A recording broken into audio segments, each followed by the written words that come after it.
मैं आप सबको इस कार्य के लिए बधाई देता हूं कि ये जो लोकतंत्र डॉक्टर बाबा साहेब अम्बेडकर भारत को देकर गए, वो लोकतंत्र जो मोदी जी के द्वारा खतरे में डाल दिया गया है, उस लोकतंत्र को बचाने की जिम्मेदारी आज आप सब लोग निभा रहे हैं। इसके लिए मैं आपको शुभकामनाएं देता हूं। मैं खुद अभी सीधा केरल से कोची एयरपोर्ट से दिल्ली उतरा और सीधा यहाँ आया हूँ, और अभी यहाँ से सीधा जाऊंगा पूना, फिर से एयरपोर्ट वापस। इसलिए आया हूँ कि ये जो आज़ादी की लड़ाई है, ये हमारे प्रजातंत्र को बचाने की लड़ाई है, ये देश के संविधान को बचाने की लड़ाई है।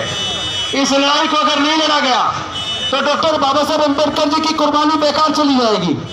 आपको सबको पता होगा, लगभग 2,500-3 हजार साल तक हमारे लोगों को पढ़ने लिखने पर धार्मिक बंदिश थी, व्यापार करने पर धार्मिक बंदिश थी, कोई मानव अधिकार नहीं था, संपत्ति रखने पर धार्मिक बंदिश थी। लेकिन डॉक्टर बाबा साहेब अम्बेडकर जी ने अपने 5 में से 4 बच्चे कुर्बान करके, अपनी जान पत्नी माता रमाबाई को कुर्बान करके आज़ादी हमें दिलवाई। और मैं इसलिए आज़ादी इसको बोल रहा हूँ क्योंकि जब ये आज़ादी का आंदोलन चल रहा था तो एक साथ 2-2 तरह की आज़ादी का आंदोलन चला। एक आज़ादी की लड़ाई थी 200 साल की अंग्रेजों की गुलामी से आज़ादी का आंदोलन, जिसको लाखों लोगों ने लीड किया, लाखों जान गई, औजार हथियारों का इस्तेमाल हुआ, हजारों नेता थे। लेकिन उस आज़ादी की लड़ाई में कहीं भी आपको दलितों, पिछड़ों, आदिवासी और महिलाओं के हक अधिकार की चर्चा नहीं मिलेगी। लेकिन दूसरी आज़ादी की लड़ाई लगभग 3,000 साल की गुलामी से आज़ादी की लड़ाई थी, जिसको डॉक्टर बाबा साहेब अम्बेडकर जी ने अकेले लड़ा, बुद्धि और विवेक से लड़ा। कोई खून नहीं बहाया, कोई औजार हथियार नहीं उठाया, और उन्होंने इस लड़ाई में अपने 4 बच्चे और पत्नी को गंवाकर हमारी हजारों साल की गुलामी को तोड़ा। आज वो जो आज़ादी डॉक्टर बाबा साहेब अम्बेडकर ने हमें दिलवाई है, वो खतरे में आ गई है। क्योंकि अगर वोटर को यह भरोसा ही नहीं है कि उसकी वोट उस व्यक्ति को जा रही है जिसको वो जिताना चाहता है, जिसको वो वोट देना चाहता है, अगर वोटर को अपनी वोट का भरोसा ही नहीं है, तो फिर ऐसे प्रजातंत्र का फायदा क्या? वास्तव में देखा जाए तो प्रजातंत्र बचा नहीं है, क्योंकि जो केंद्र में सरकार है, जो वादे करके वो सत्ता में आई थी, उनमें से एक वादा उन्होंने पूरा नहीं किया।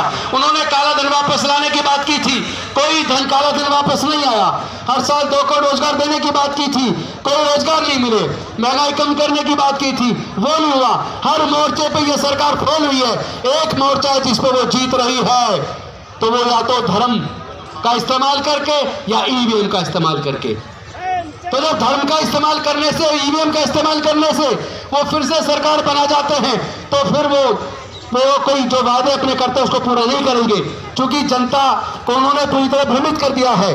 और जो पार्टियां इस आंदोलन में ईवीएम हटाओ देश बचाओ, ईवीएम हटाओ बैलेट वापस लाओ, ईवीएम हटाओ संविधान बचाओ, जो पॉलिटिकल पार्टी है, सामाजिक संगठन इस आंदोलन में शरीक नहीं होना चाहते, तो मानते वो मनोवादियों के साथ हैं। वो लोग लोकतंत्र के खिलाफ हैं, वो लोग प्रजातंत्र के खिलाफ हैं, वो लोग स्वतंत्रता के खिलाफ हैं, वो लोग देश के संविधान के खिलाफ हैं, वो लोग देश के लोगों की आज़ादी के खिलाफ हैं।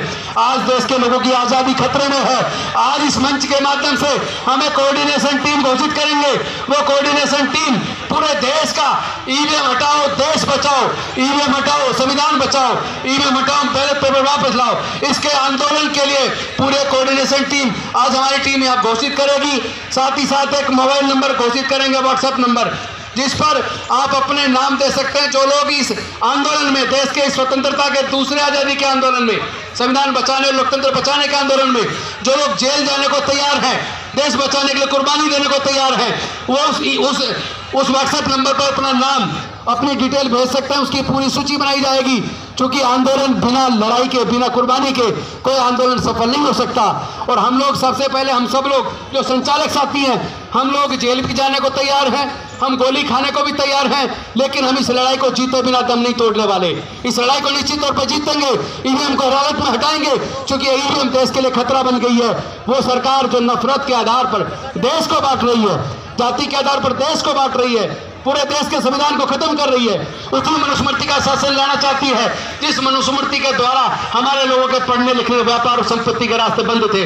लेकिन मुझे दुख इस बात का है, इन सरकारों ने शिक्षा को महंगा करके वो शिक्षा का अधिकार जो बड़ी कुर्बानी से बाबा साहब ने दिया था, वो शिक्षा का अधिकार लगभग हमसे छीन लिया है। और साथ ही साथ बड़े मुश्किल से नौकरियों में आकर हमारे लोग धीरे धीरे आगे बढ़े थे, लेकिन सरकारी नौकरियों को सबको प्राइवेटाइज करके सारा बेचकर ठेकेदारी प्रथा लाकर सारे सरकारी संस्थान बेचकर इन्होंने नौकरियों के रास्ते भी बंद कर दिए। और जो बची खुची थोड़ी बहुत नौकरी निकलती है उसमें भी अगर आप देखो जो वैकेंसी निकलती है 75% वैकेंसी केवल स्वर्ण जाति के लोगों के लिए और 25% में SC ST OBC के लोग। आप कभी देखिए जितनी वैकेंसीज का डाटा निकल रहा है उसके अंदर वैकेंसी का जो पूरा चार्ट देखिए तो पता लगेगा 75% वैकेंसी उनकी क्यों है, उसमें केवल 25% देश के 85% लोग क्यों हैं। और वैसे 85 भी गलत हो गया, अब तो 88 हो गया।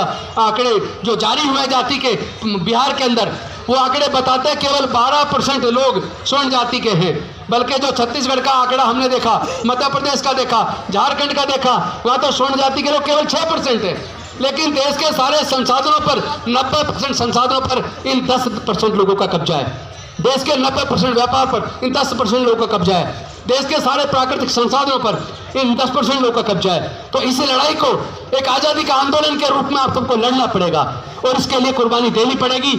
सबसे पहले इसके संचालक यानी कि भाई कपिल जी, भानु जी, एडवोकेट प्राचा जी और मैं, हम अपनी हर प्रकार की कुर्बानी देने के लिए तैयार हैं, जेल भी जाने के लिए तैयार हैं, ऐसे मरेंगे लड़ेंगे, हम जीतेंगे।